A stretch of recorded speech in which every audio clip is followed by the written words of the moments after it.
ये कहानी है दिलीप सिंह भूरिया की, एक ऐसे जननेता की जिनके लिए राजनीति सत्ता का साधन नहीं बल्कि सेवा का संकल्प थी। 18 जून 1944 को झाबुआ की आदिवासी धरती पर जन्मे दिलीप सिंह भूरिया ने जीवन की शुरुआत एक साधारण किसान परिवार से की।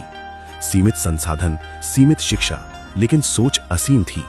खेतों की मिट्टी से जुड़ा ये व्यक्तित्व हमेशा उन लोगों की पीड़ा समझता रहा जिनकी आवाज अक्सर दबा दी जाती है। सहकारिता आंदोलन से उनका जुड़ाव केवल प्रशासनिक नहीं बल्कि आत्मिक था। जिला केंद्रीय सहकारी बैंक झाबुआ से लेकर मध्य प्रदेश राज्य सहकारी संघ तक उन्होंने किसानों और श्रमिकों को आत्मनिर्भर बनाने का सपना जिया। मध्य प्रदेश सहकारी संघ से अखिल भारतीय सहकारी संघ के अध्यक्ष और अंतर्राष्ट्रीय सहकारी संघ के उपाध्यक्ष निर्वाचित हुए। भूरिया जी की अध्यक्षता में अंतर्राष्ट्रीय सहकारी संघ का सम्मेलन नई दिल्ली में वर्ष 1984-85 में हुआ, जिसमें 156 देशों के प्रतिनिधियों ने भाग लिया। जिला सहकारी केंद्रीय बैंक के अध्यक्ष रहते हुए देश में प्रथम बार चांदी गिरवी रखकर किसानों को लोन देने का कार्य प्रारंभ किया, जिसे बाद में देश की सभी बैंकों ने अपनाया।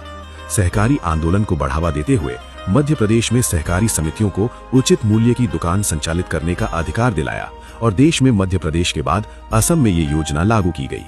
1972 में विधानसभा और 1980 में लोकसभा पहुंचे दिलीप सिंह भूरिया ने संसद को आदिवासी समाज की आवाज दी।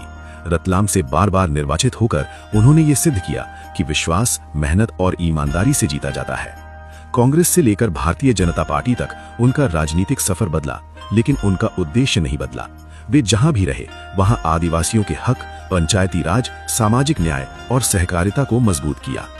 आपके नाम से ही भूरिया आयोग का गठन आदिवासियों के उत्थान के लिए हुआ। अनुसूचित जाति एवं जनजाति आयोग के राष्ट्रीय अध्यक्ष के रूप में उन्होंने नीतियों को कागज से निकालकर जमीन तक पहुंचाया। ग्राम सभा के अधिकारों को लेकर उनके द्वारा बनाए गए नियम कानून आज पेसा कानून के नाम से जाने जाते हैं। इस कानून के जनक श्री दिलीप सिंह जी भूरिया हैं। दहेज, अंधविश्वास और सामाजिक कुरीतियों के विरुद्ध उनका संघर्ष उनकी पहचान बन गया। निजी जीवन में वे उतने ही सादे थे। पत्नी वेसाबाई भूरिया के साथ खेती किसानी से जुड़े रहे। बच्चों को संस्कारों की पूंजी देकर बड़ा किया।